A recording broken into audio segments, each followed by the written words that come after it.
एक बार जोरदार नारा लगाएंगे, भारत माता की। यार उपवास पे बैठे हो, ऐसे आवाज लगाओगे तो भाजपाई देख रहे होंगे, कह रहे हैं थोड़ा कमजोरी आ गई क्या। जोरदार नारा लगना चाहिए, संसद तक, प्रधानमंत्री जी के घर तक आवाज जाए आपकी। भारत माता की, भारत माता की। इंकलाब अरविंद केजरीवाल, अरविंद केजरीवाल। आम आदमी पार्टी, आम आदमी पार्टी। मंच पर आसीन दिल्ली विधानसभा के माननीय अध्यक्ष आदरणीय रामनिवास जी, पार्टी के प्रदेश के अध्यक्ष, दिल्ली सरकार के मंत्री गोपाल राय जी, पार्टी के राष्ट्रीय संगठन मंत्री भाई संदीप पाठक जी, हमारी दिल्ली सरकार की माननीय मंत्री आतिशी जी, सौरभ जी, कैलाश गहलोत जी, राजकुमार आनंद जी, भाई इमरान हुसैन जी, हमारे सभी सम्मानित विधायकगण, दिल्ली विधानसभा के उपाध्यक्ष राखी बिरलान जी, सभी कार्यकर्ता साथियों, दिल्ली की मेयर जिन्होंने 15 साल के भारतीय जनता पार्टी के कुशासन को उखाड़ फेंकने में महत्वपूर्ण भूमिका निभाई और अच्छा काम करके दिखा रही हैं, डॉक्टर शैली ओबराय, हमारी पार्टी के राष्ट्रीय सचिव भाई पंकज गुप्ता जी, साथियों और दोस्तों, जब मैं जेल से बाहर आया तो पहले दिन तो मुझे ज्यादा जानकारी नहीं थी, लेकिन दूसरे दिन जब साथियों से बात की, पूरी जानकारी मिली और पता चला कि कितनी बड़ी गहरी साजिश के तहत आपके नेता अरविंद केजरीवाल को गिरफ्तार किया गया है। याद रखना, गहरी साजिश के तहत मैं कह रहा हूं। इस जंतर मंतर के ऐतिहासिक धरती से पूरे देश को बताना चाहता हूं, अरविंद केजरीवाल जी ईमानदार थे, ईमानदार हैं, ईमानदार रहेंगे। अरविंद केजरीवाल जी मुख्यमंत्री थे, मुख्यमंत्री हैं, मुख्यमंत्री रहेंगे। और गहरी साजिश मैं क्यों कह रहा हूं?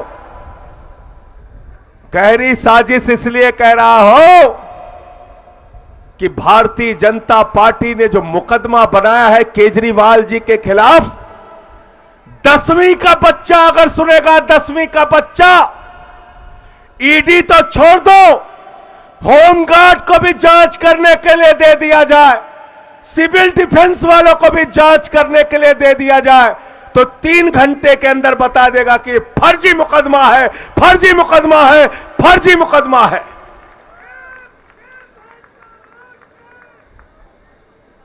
जरा ध्यान से सुनना और कार्यकर्ता साथियों, इसको घर घर में पहुंचाओ। कैसे गिरफ्तार किया गया केजरीवाल को? 162 गवाह ईडी के हैं, 162 गवाह, 294 गवाह सीबीआई के हैं, 294 गवाह, दोनों जांच एजेंसियों को मिला के 456 गवाह हैं, 456 गवाह। दोनों जांच एजेंसियों ने मिलाकर 50,000 पन्ने की चार्जशीट तैयार की है, 50,000 पन्ने की। और आपको मालूम है, ये 456 गवाह और 50,000 पन्ने में केजरीवाल का नाम कितनी बार आया? कितनी बार आया? जोर से बोलिए, कितनी बार?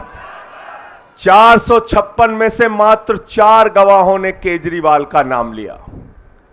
उन 4 गवाहों ने किन परिस्थितियों में, किस दबाव में और कैसे अरविंद केजरीवाल का नाम लिया, ये आम आदमी पार्टी के एक एक कार्यकर्ता, दिल्ली की 2 करोड़ महान जनता और देश की जनता और विपक्षी पार्टियों को पता होना चाहिए। मैं चाहूंगा हमारे साथियों के पास अगर वो फोटो हो मंगुंटा रेड्डी की तो मुझे जरूर दे दी जाए। साथियों और दोस्तों, एक व्यक्ति है मंगुंटा रेड्डी, दूसरा व्यक्ति है उसका बेटा राघव रेड्डी, तीसरा व्यक्ति है शरद रेड्डी, चौथा व्यक्ति है सी अरविंद। इन 4 लोगों ने नाम लिया। बात करते हैं मंगुंटा रेड्डी की। मंगुंटा रेड्डी के घर 16 सितंबर 2022 को ईडी छापेमारी करती है। कहते केजरीवाल से क्या मिले थे आप? उसने कहा हां मिले थे। क्यों मिले थे? अपने चैरिटेबल ट्रस्ट के लिए जमीन चाहिए थी। उसके बयान लिए गए। 10 फरवरी तक उसने कुछ नहीं कहा तो उसके बेटे को 10 फरवरी 2023 को गिरफ्तार करके भाजपाइयों की ईडी ने जेल में डाल दिया। उसके बेटे से पूछा केजरीवाल का नाम ले, पहली बार कहा नहीं लेंगे, दूसरी बार कहा नाम ले, उसने कहा साहब नहीं लेंगे, तीसरी बार कहा नाम ले, उसने कहा साहब केजरीवाल ने कुछ किया ही नहीं तो कैसे नाम ले, चौथी बार कहा नाम ले, उसने कहा साहब केजरीवाल से कोई मतलब नहीं तो कैसे नाम ले, पांचवी बार कहा नाम ले, नहीं लेंगे, 6वीं बार कहा नाम ले, उसने कहा नहीं लेंगे, 6 बार नाम लिया, 5 महीने की जेल बीत गई तो बोले जिंदगी भर जेल में सड़ेगा अगर केजरीवाल का नाम नहीं लेगा। अब वो कमजोर पड़ गया, उसने 7वीं बार केजरीवाल का नाम ले लिया। 7वीं बार नाम ले लिया। कब लिया? 16 जुलाई 2023 को। 16 जुलाई 2023 को जैसे ही उसने नाम लिया अरविंद केजरीवाल को, 18 जुलाई 2023 को ईडी वालों ने कहा बेटा अब कोई दिक्कत नहीं है, जमानत पे छूटो, घर जाओ। समझ गए? समझ गए मुकदमा? समझ गए मुकदमा? 10वीं का बच्चा पता लगा सकता है ना इस बात का कि फर्जी मुकदमा है। 16 जुलाई को जैसे ही नाम लिया, 18 जुलाई को उसकी जमानत हो जाती है। 10 बयान बाप बेटे ने दिया। मंगुंटा रेड्डी और राघव रेड्डी ने 10 बयान दिया।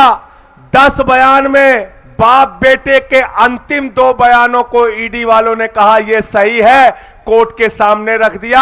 8 बयानों को छिपा के रख लिया, बोले अनरिलाइड डॉक्यूमेंट है, जिसमें केजरीवाल के ईमानदारी का सबूत है। वो कागज ईडी छुपाती है। भारतीय जनता पार्टी की गहरी साजिश ये है साथियों। हमारे वकील गए न्यायालय के सामने, उन्होंने कहा हुजूर माई बाप, हम आरोपी जरूर हैं लेकिन हमारे कागज छिपाए क्यों जा रहे हैं, हमें दिखाइए तो। कोर्ट ने कहा भाई आरोपी का अधिकार है, सारे साक्ष्य उनको दिखाओ। जब वो ईडी के दफ्तर वकील पहुंचे तो हैरान हो गए, होश उनके उड़ गए। उन्होंने देखा 8 बयान में अरविंद केजरीवाल का नाम नहीं, सिर्फ 2 बयान में अरविंद केजरीवाल का नाम लिया गया और उसके आधार पर उठाकर उनको जेल में डाल दिया गया। तीसरा व्यक्ति है शरद रेड्डी। इसकी कहानी बड़ी मजेदार है, ध्यान से सुनना। शरद रेड्डी को ईडी ने कहा यह मुख्य घोटालेबाज है, किंग पिन है ये।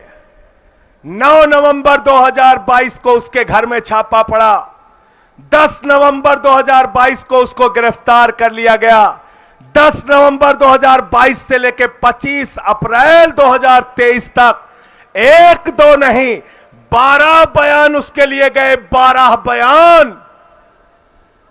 10 बयान में उसमें अरविंद केजरीवाल का नाम नहीं लिया। अंतिम के 2 बयान में जब उसने केजरीवाल का नाम लिया तो ईडी वालों ने कहा बेटा आप तुम्हारी जमानत करा देंगे। उसने कहा कैसे होगी? बोले कह देना अदालत में कमर दर्द हो रही है, जमानत हो जाएगी। मनीष सिसोदिया जी की पत्नी पिछले 20 साल से एक बीमारी से ग्रसित है। इस पीड़ा की घड़ी में अपने पति का उनको इंतजार है, उनको जमानत नहीं मिलती, लेकिन कमर दर्द के नाम पर मुख्य घोटालेबाज किंगपिन को जमानत मिल जाती है। एक ईमानदार आदमी जिसकी बेगुनाही के सबूत चिल्ला चिल्ला कर बोल रहे हैं, उसकी जमानत का विरोध करने के लिए ईडी एड़ी चोटी लगा देती है अरविंद केजरीवाल की जमानत का विरोध करने के लिए, लेकिन शरद रेड्डी को कमर दर्द के नाम पे जमानत मिल जाती है। और वह शरद रेड्डी कौन है? 10 नवंबर को गिरफ्तार हुआ, 15 नवंबर को भाजपाइयों को नजराना पेशगी पहुंचा दी उसने। कितने की? कितने की? कितने की? पीछे तक बोलिए जिससे याद रहे, मीडिया वाले भी सुने।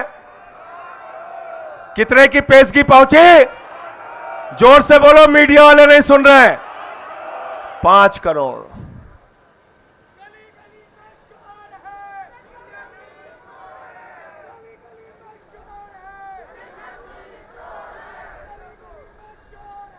बीजेपी चोर है, बीजेपी चोर है। बैठ जाओ।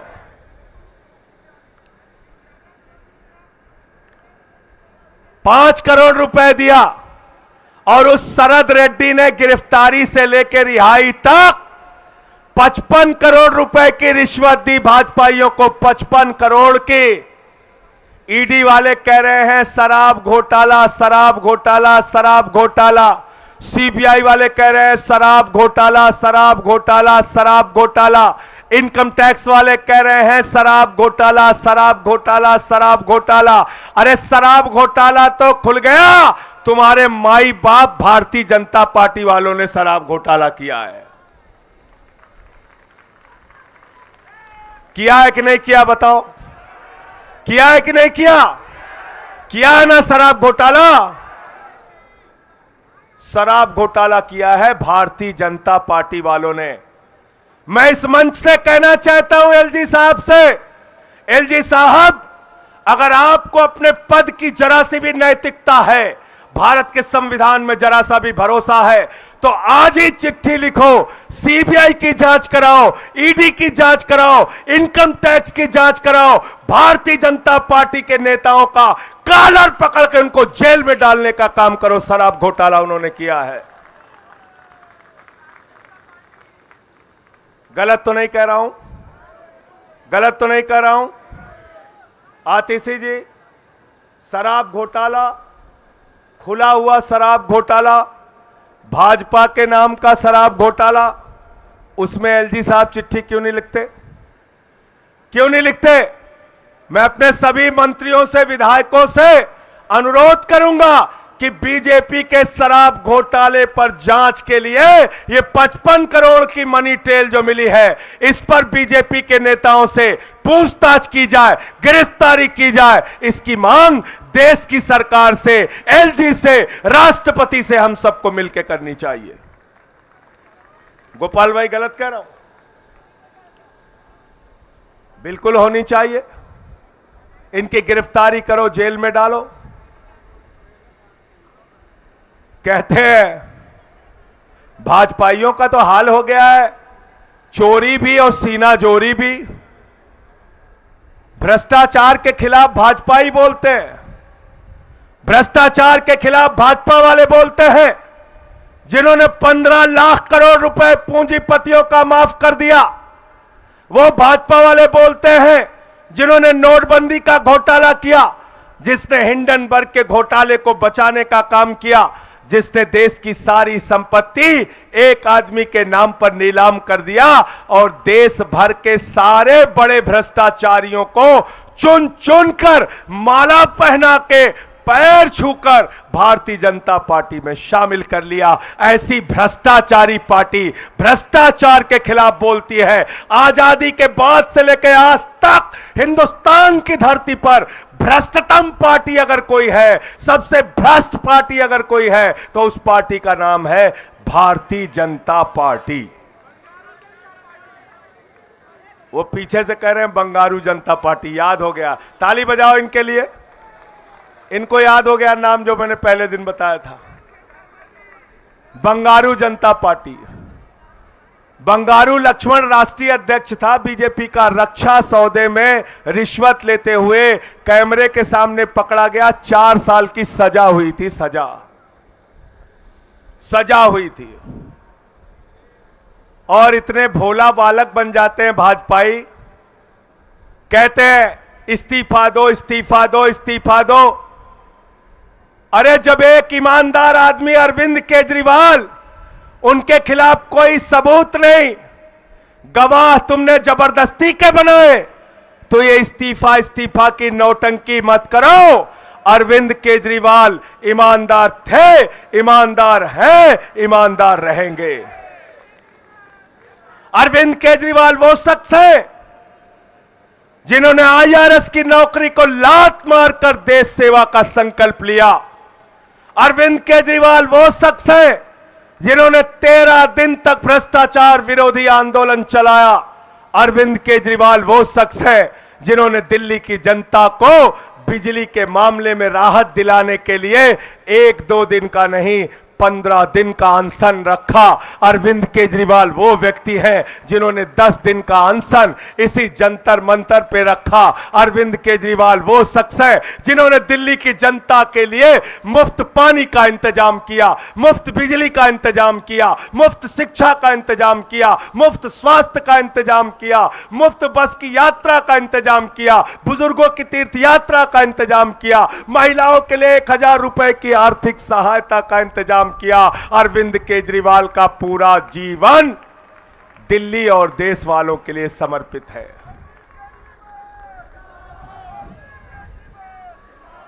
और ऐसे आदमी को आप पकड़ के जेल में डाल दिए। अफसोस होता है, तकलीफ होती है, पीड़ा होती है कि आपने ऐसे शख्स को पकड़ के जेल में डाल दिया। मैं जेल से छूटने के बाद भाभी से मिलने गया था। पहली बार उनके आंख में आंसू दिखे। मैं आम आदमी पार्टी के कार्यकर्ताओं से कहना चाहता हूं, उस आंसू का बदला आपको लेना है। मैं आपसे कहना चाहता हूं, दिल्ली के लोगों के बीच में जाओ, देश के लोगों के बीच में जाओ, उस आंसू का बदला आपको लेना है। ये 400 पार के नौटंकी के नारों के चक्कर में मत पड़ो, इसका कोई हकीकत नहीं है। मीडिया वाले कह रहे थे मोदी जी ने 400 पार का नारा दिया। हमने कहा सिर्फ 400 पार का नारा क्यों नहीं 600 पार का नारा दिया। भाजपा वाले 600 पार का भी नारा दे सकते हैं। भाजपा वाला कह सकते हैं कुछ सीट पाकिस्तान से आएगी, कुछ बांग्लादेश से आएगी, कुछ श्रीलंका से आएगी, कुछ अफगानिस्तान से आएगी। तो 700 पार का भी नारा दे सकते हैं। क्या नारा दिया था दिल्ली में, गोपाल जी याद है आपको? 45 पार। कितना नारा दिया था बीजेपी वालों ने? कितना दिया था? आई कितनी? चलो भाई ये सब नहीं बोलूंगा। ये कह रहे हैं आई तड़ी पार। 8 सीट आई, 8 सीट, 8 सीट आई, 8 सीट। बंगाल में कितना नारा दिया था? 200 पार। कितना नारा दिया था? 200 पार। कितना नारा दिया था? आई कितनी? 1/4। 50-55 सीट आई। हरियाणा में कितना नारा दिया था? कितना नारा दिया था? 75 पार। आई कितनी? 40 सीट। मेघालय या मिजोरम कौन सा अभी मुझे चुनाव बता रहे थे, वहां नारा दिया था 21 पार, वहां आई 1 सीट। कितनी आई? 1 सीट। जब 21 पार का नारा देते हो आती है 21, 1 जब 200 पार का नारा देते हो आती है 50, जब 45 पार का नारा देते हो आता है 8, तो जब 400 पार का नारा दे रहे हो तो आएगी 4। थोड़ा कम बोल रहे हो तुम लोग, इतने 4 थोड़ा है 40। तोमर जी कह रहे हैं 40 आएगी, 40 मान लें। चलो बहुत ताकत लगाएंगे, 100 आ जाएगी।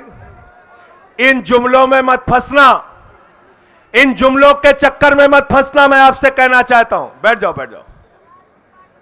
और एक चीज बताओ, इतने दिन से मीडिया वाले पत्रकारिता का कवरेज कर रहे हैं, बहुत सारे नेताओं को इन्होंने देखा है। रामनिवास गोयल जी हमारे बड़े वरिष्ठ नेता है, इन्होंने भी बहुत सारे नेताओं को देखा है। रामनिवास जी जरा मुझे बताइए, हिंदुस्तान का कोई नेता अगर 400 पार सीट का नारा देकर उसके मन में विश्वास है कि 400 सीट आएगी, तो कभी वो मुख्यमंत्री को गिरफ्तार करेगा क्या? करेगा क्या? करेगा क्या? कभी वो कांग्रेस पार्टी का खाता सीज करेगा क्या? कभी वो झारखंड के मुख्यमंत्री को गिरफ्तार करेगा क्या? भैया 400 पार का जिसका नारा होता है और उसको यकीन होता है कि हमारी सरकार बन रही है, वो ऐसे हथकंडे नहीं अपनाता। इसलिए मोदी जी हार रहे हैं और 2024 में वापस जा रहे हैं।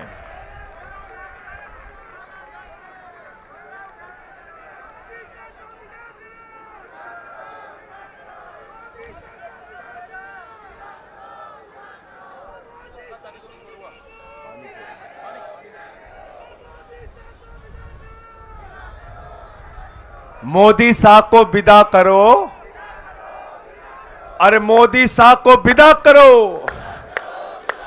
अरे मोदी शाह को विदा करो, अरे महंगाई को विदा करो, अरे बेरोजगारी को विदा करो, अरे भ्रष्टाचार को विदा करो, अरे तानाशाही को विदा करो, अरे अत्याचार को विदा करो, अरे लूटखोरी को विदा करो, तानाशाही को विदा करो, हिटलर शाही को विदा करो। विदा करना है इनको।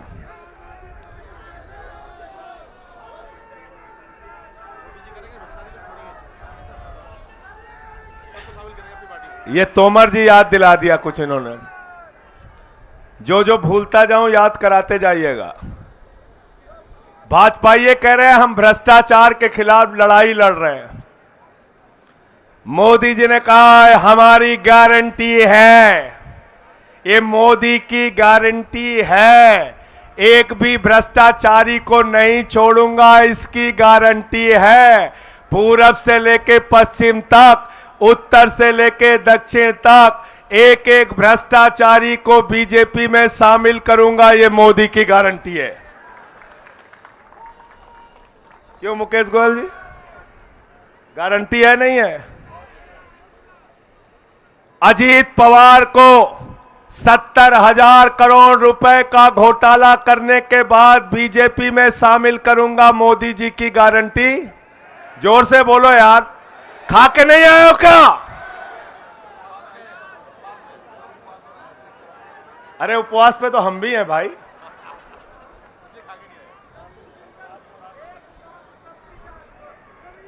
ये 11 बजे से उपवास पे है ना, सवेरे तो नाश्ता किए होंगे, नहीं किए? पूरा उपवास है ना?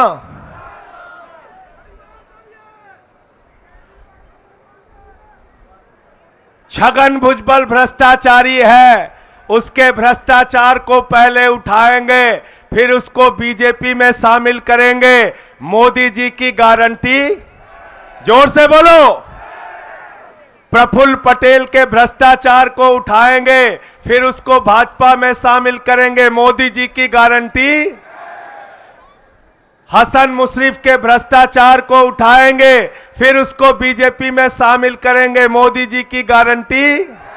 शिंदे के भ्रष्टाचार को उठाएंगे, फिर बीजेपी में शामिल करेंगे, मोदी जी की गारंटी। नवीन जिंदल के भ्रष्टाचार को उठाएंगे, फिर उसको बीजेपी में शामिल करेंगे, मोदी जी की गारंटी।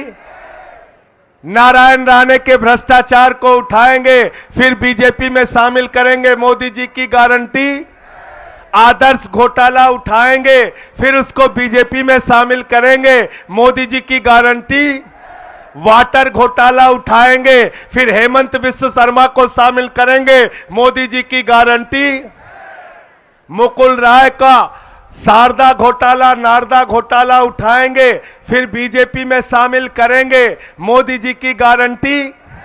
शुभेंदु अधिकारी का शारदा नारदा घोटाला उठाएंगे, फिर उसको बीजेपी में शामिल करेंगे, मोदी जी की गारंटी। जनार्दन रेड्डी का भ्रष्टाचार का हजारों करोड़ का मामला उठाएंगे, फिर उसको बीजेपी में शामिल करेंगे, नरेंद्र मोदी जी की गारंटी। तो ये मोदी की गारंटी, मोदी की गारंटी, एक एक भ्रष्टाचारी को बीजेपी में शामिल करने की गारंटी। गारंटी मधु कोड़ा के भ्रष्टाचार को, यार नाम याद दिला रहे यार, बड़े हिम्मत, वाह भाई वाह, ऐसे कार्यकर्ता होने चाहिए। देखो अपडेट रखते हैं। मधु कोड़ा के भ्रष्टाचार को उठाएंगे, गीता कोड़ा के भ्रष्टाचार को उठाएंगे, फिर उसको बीजेपी में शामिल करेंगे, मोदी जी की गारंटी।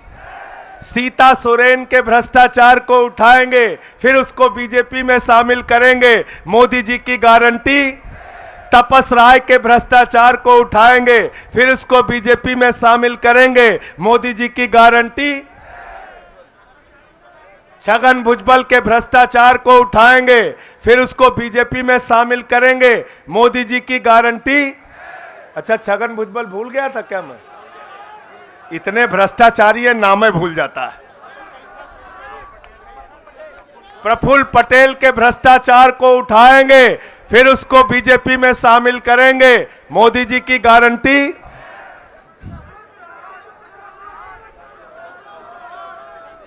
अशोक चौहान बोल दिया, आदर्श घोटाला बोल दिया। आदर्श घोटाले से अशोक चौहान सब समझते हैं।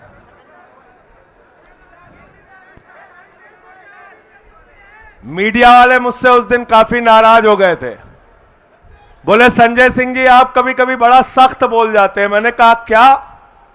कहने लगे आपने कह दिया भ्रष्टाचार के खिलाफ भाजपाई बोलते हैं तो लगता है ओसामा बिन लादेन अहिंसा पे उपदेश दे रहा है।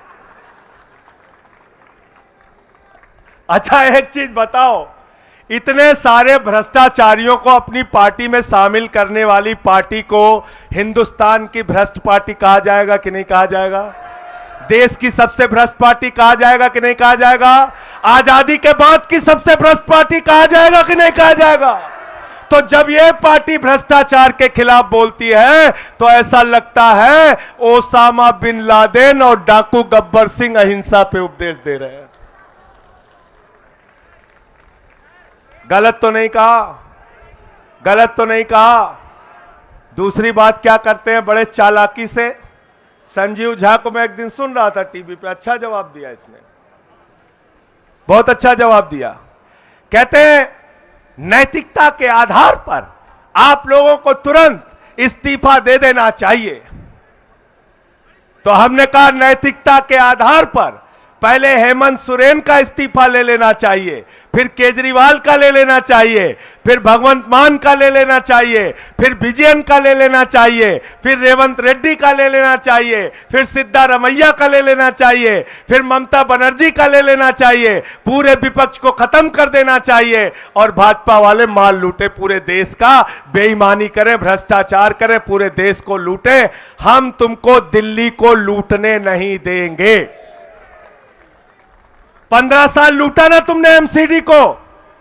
यहां बैठी है शैली ओबराय, 15 साल एमसीडी को लूटा, वहां से कॉलर पकड़ के तुमको खींच के जनता ने कूड़ेदान में पहुंचा दिया। झाड़ू है हमारे पास? झाड़ू है? तो तुम चाहते हो ममता बनर्जी हट जाए, तुम बंगाल लूटो, भगवंत मान हट जाए, पंजाब लूटो, केरल में विजयन हट जाए, तुम केरला लूटो। इन लूटखोरों को, इन भ्रष्टाचारियों को हिंदुस्तान की राजनीति से खत्म करके कूड़ेदान में डालने का काम करना है। इनको लूटने की छूट नहीं देना है। दिल्ली के 2 करोड़ लोगों ने कह दिया अरविंद केजरीवाल हमारे मुख्यमंत्री रहेंगे। दिल्ली की विधानसभा में बहुमत पास करके कह दिया अरविंद केजरीवाल हमारे मुख्यमंत्री रहेंगे।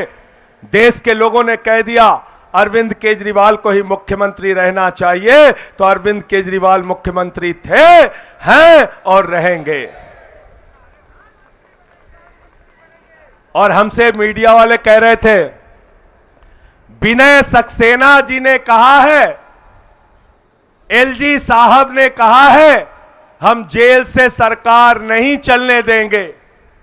तो मैंने कहा हिंदुस्तान का संविधान बाबा साहब डॉक्टर भीमराव अंबेडकर ने लिखा है, किसी नरेंद्र मोदी और विनय सक्सेना ने नहीं लिखा, याद रखना।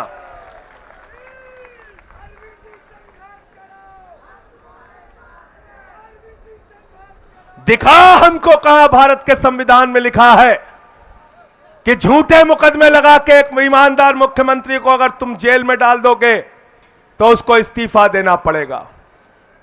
आज मैं तुमको बताता हूं कहानी, ध्यान से सुनना।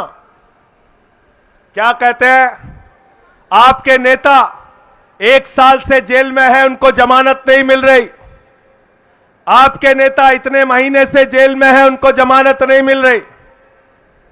तो आज के बाद जब टीवी पे हमारा प्रवक्ता जाए, भाजपा के बीच में जाए, तो उनसे पूछना अटल बिहारी वाजपेयी जी 19 महीने देश की जेल में रहे, उनको जमानत नहीं मिली। लाल कृष्ण आडवाणी जी 19 महीने देश की जेल में रहे, उनको जमानत नहीं मिली। रविशंकर प्रसाद जी 19 महीने देश की जेल में रहे, उनको जमानत नहीं मिली। अरुण जेटली जी 19 महीने देश की जेल में रहे, उनको जमानत नहीं मिली।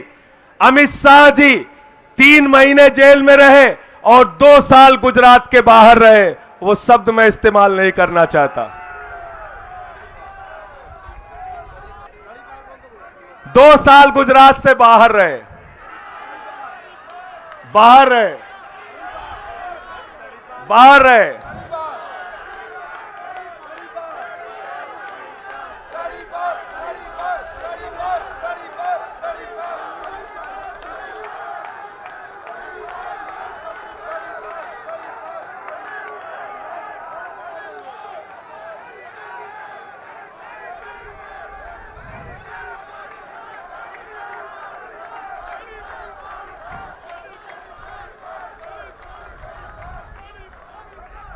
रहे कि नहीं रहे? न्याय कितने साल में मिला उनको? 5 साल के बाद 2015 में जब उनकी सरकार हो गई तब वो बरी हुए। 5 साल तक मुकदमा चला, 2010 से लेकर 2015 तक।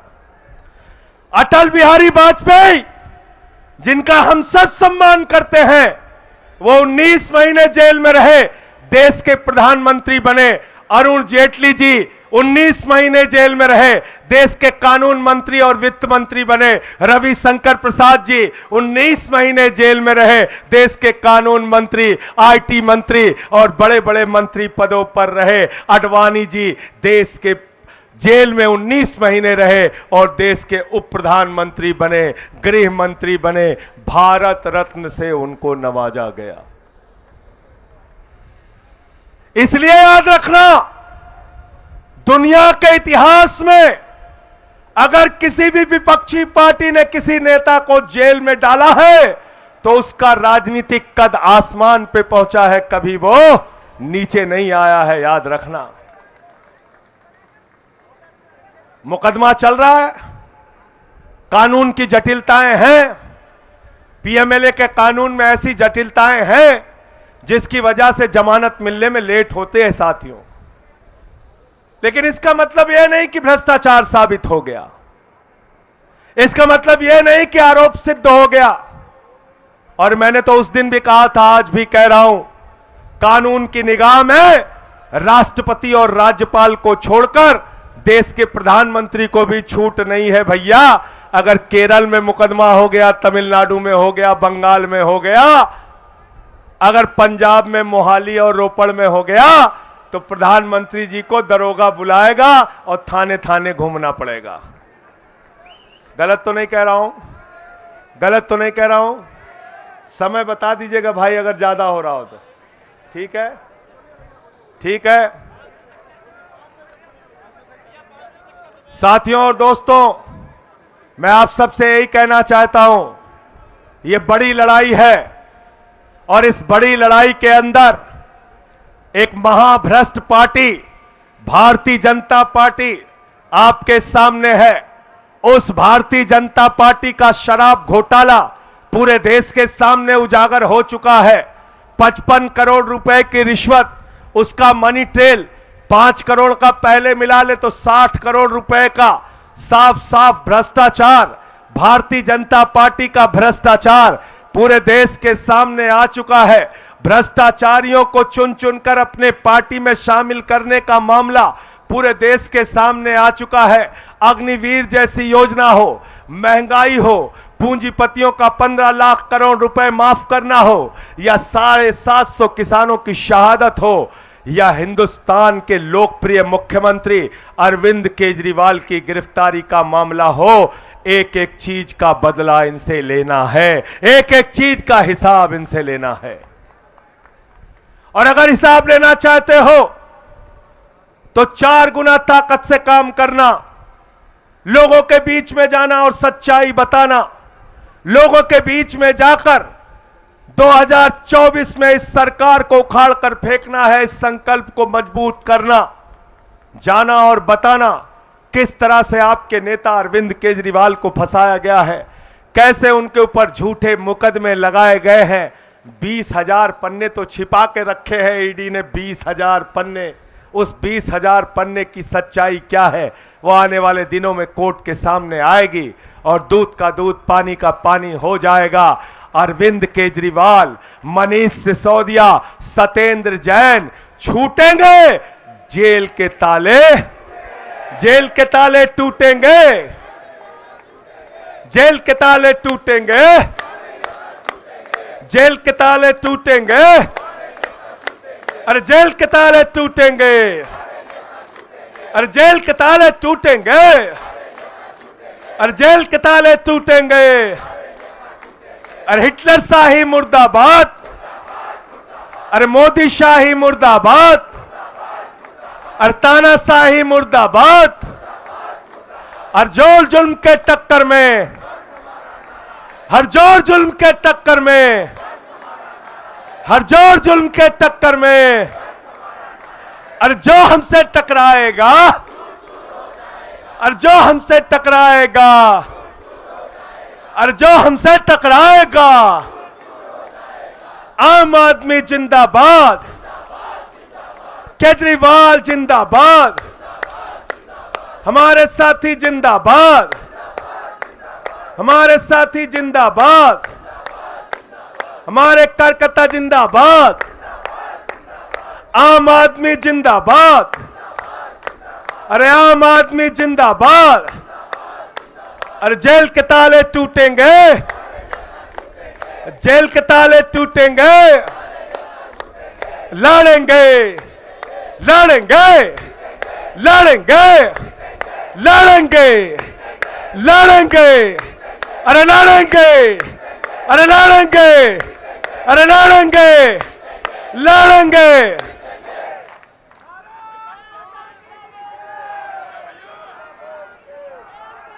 लड़ना है कि नहीं लड़ना है बताओ? लड़ना है ना? लड़ना है ना? भाजपा ये कल से फैला रहे संजय सिंह जेल में रहे, उनका वजन बढ़ गया। हमने कहा हमारी तारीफ कर रहे हो कि बुराई कर रहे हो तुम लोग? कभी कभी गलती से तारीफ करने लगते हैं भाजपाई। साथियों और दोस्त, कौन सा घोटाला रह गया?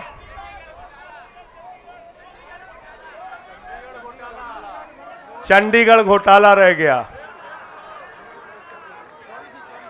जर्नल देख लो, तुम्हारी गलती है ये, तुम्हारी गलती है। तुम चंडीगढ़ का काम देख रहे थे, तुम्हारा और बोले नहीं। तुम वो देखो वहां से कार्यकर्ता बोल रहा है, उसके लिए आप ताली बजाइए, आप ताली बजाइए। बहुत अच्छा याद दिलाया। कह रहे हैं केजरीवाल इस्तीफा दे दें। हमने कहा बेईमानो, 1 साल से मणिपुर जल रहा है। कारगिल के योद्धा, भारत माता के लिए लड़ने वाले जवान की पत्नी को निवस्त करके मणिपुर में घुमाया गया। उस कारगिल के योद्धा ने कहा, मैंने भारत माता की तो रक्षा की, अपनी पत्नी की रक्षा नहीं कर पाया। महिलाओं को निवस्त करके घुमाया गया मणिपुर में। दंगे हुए, फसाद हुए, हजारों लोगों की जान गई। मणिपुर को जलाने वाले मुख्यमंत्री को भाजपा के लोग अपने कंधे पर बिठा के माला पहना के घुमाते हैं। केजरीवाल जैसे ईमानदार मुख्यमंत्री से इस्तीफा मांगते हैं। शर्म आनी चाहिए इन बेईमानों को। अजय मिश्रा टेनी, जिसका बेटा 4 किसानों को जीप से कुचल के मार देता है, वो देश का गृह राज्य मंत्री है। वो देश का गृह राज्य मंत्री बना रहता है और केजरीवाल से इस्तीफा मांगते हो। इसी जंतर मंतर पे हमारी पहलवान बेटियों को घसीट घसीट के मारा गया। उनको न्याय नहीं मिलता। उनके लिए प्रधानमंत्री एक शब्द नहीं बोलते, हमसे इस्तीफा मांगते हो। अरे हमने इस देश के लिए अपना खून और पसीना बहाया है। अरविंद केजरीवाल ने अपना खून और पसीना बहाया है। हम इस्तीफा नहीं देंगे, तुमसे लड़ाई लड़ने का काम करेंगे, लड़ाई लड़ने का। तुम ऐसे ही अगर सरकारों को गिराते रहे। धन्यवाद देना चाहूंगा देश के मुख्य न्यायाधीश को। चंडीगढ़ में हम जीत रहे थे, हमें हरा दिया, कैमरे ने पकड़ लिया, चीफ जस्टिस ने अदालत में पकड़ लिया। वोट जो हमारे पक्ष में पड़ा, उसको भाजपा वाला पेन से मिटा रहा था। जब 36 वोट में 25% की बेईमानी कर सकते हो, तो चाहे चुनाव हो, चाहे राजनीति हो, हर मामले में सबसे भ्रष्ट पार्टी का नाम क्या है? यही तुम लोग कमी कर रहे थे। मैं जेल से जब देख रहा था ना, तो यही बताने में थोड़ा थोड़ा कमी रह गई। अब कमी मत करना। अब कमी तो नहीं करोगे? अब सब कुछ बता दिया मैंने, सबको बताना। सबसे भ्रष्ट पार्टी का नाम क्या है? बंगारू जनता पार्टी। बंगारू जनता पार्टी। अब चंडीगढ़ याद दिला दिया तो और याद दिला देता हूं। अरुणाचल की सरकार किसने गिराई? भारतीय जनता पार्टी। वो कह रहे बंगारू जनता पार्टी। उत्तराखंड की सरकार किसने गिराई? कर्नाटक की सरकार किसने गिराई? गोवा में जोड़ तोड़ के करे सरकार किसने बनाई? महाराष्ट्र में सरकार किसने गिराई? मध्य प्रदेश में सरकार किसने गिराई?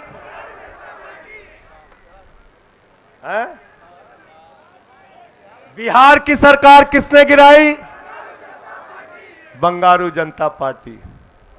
तो भाजपाइये हम लोगों को बेवकूफ समझते हैं क्या आतिशी जी? हमको बेवकूफ समझते हो? नैतिकता, नैतिकता, तुम्हारी नैतिकता यह है कि तुम गुंडों और अपराधियों की तरह एक के बाद दूसरी, दूसरे के बाद तीसरी सरकारों को गिराने का काम करते हो। दिल्ली में तुम्हारी ये चालबाजी हम चलने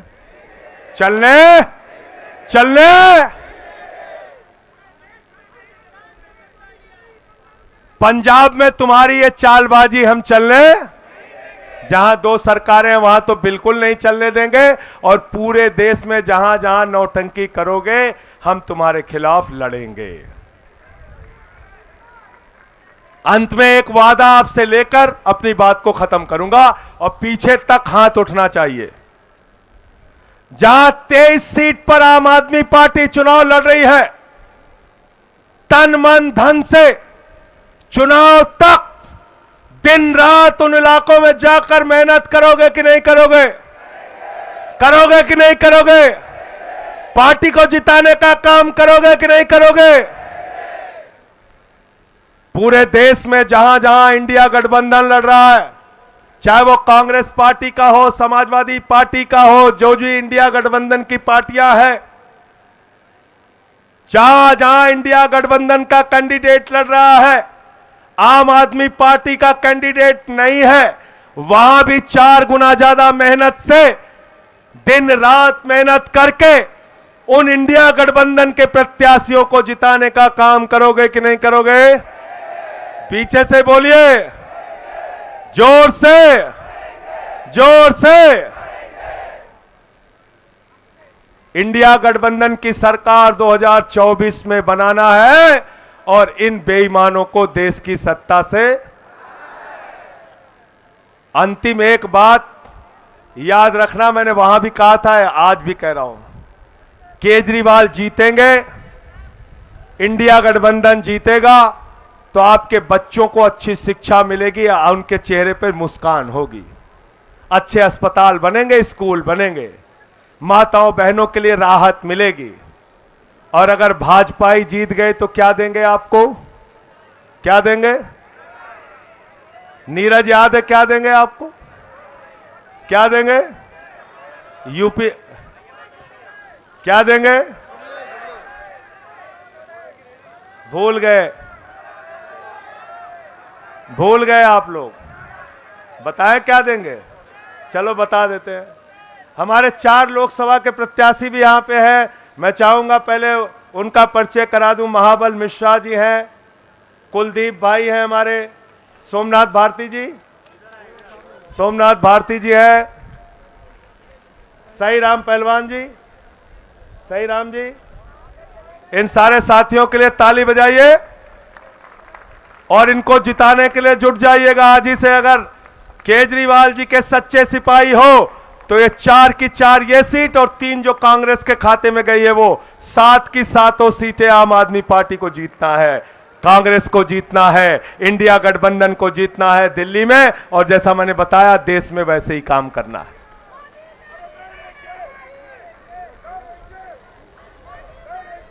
अच्छा, मैं बता रहा था कि भाजपा वाले जीतेंगे तो क्या जीतेंगे, अभी कोई सही जवाब आया नहीं है। मैं बता रहा हूं, मैं बता रहा हूं। अरविंद केजरीवाल जी, हाँ क्या बताओ? नहीं, अभी सही जवाब आया नहीं। मैं दे रहा हूं। अरविंद केजरीवाल अपना भाषण देते हैं, गोपाल राय जी देते हैं, संदीप पाठक देते हैं, आतिशी देती है, सौरभ भारद्वाज जी हमारे बोलते हैं, जहां जहां भाषण देते हैं, सौरभ भाई प्रेस कॉन्फ्रेंस करते हैं, जहां जहां जाते हैं कहते हैं हम अच्छे स्कूल बनाएंगे, अच्छे अस्पताल बनाएंगे, अच्छी सड़कें बनाएंगे। सौरभ भाई कहां है? आप अस्पताल बनाने के काम में लगे हैं ना, आपको पता ही नहीं मोदी जी क्या बना रहे हैं। उत्तर प्रदेश में गए हमारे यहां मोदी जी, केजरीवाल कहते हैं हमको जिता दो, स्कूल बनाएंगे, अस्पताल बनाएंगे, स्कूल बनाएंगे, अस्पताल बनाएंगे। मोदी जी एक सभा में गए, उन्होंने कहा भाइयों और बहनों, अगर गांव गांव में कब्रिस्तान होता है तो शमशान होना चाहिए कि नहीं होना चाहिए? क्या बोले थे? शमशान होना चाहिए कि नहीं होना चाहिए? अरे इतने अब शकुनी लोग हैं ये लोग। उसी के बाद कोरोना की महामारी आ गई, गांव गांव में शमशान बन गया, गांव गांव में शमशान बन गया।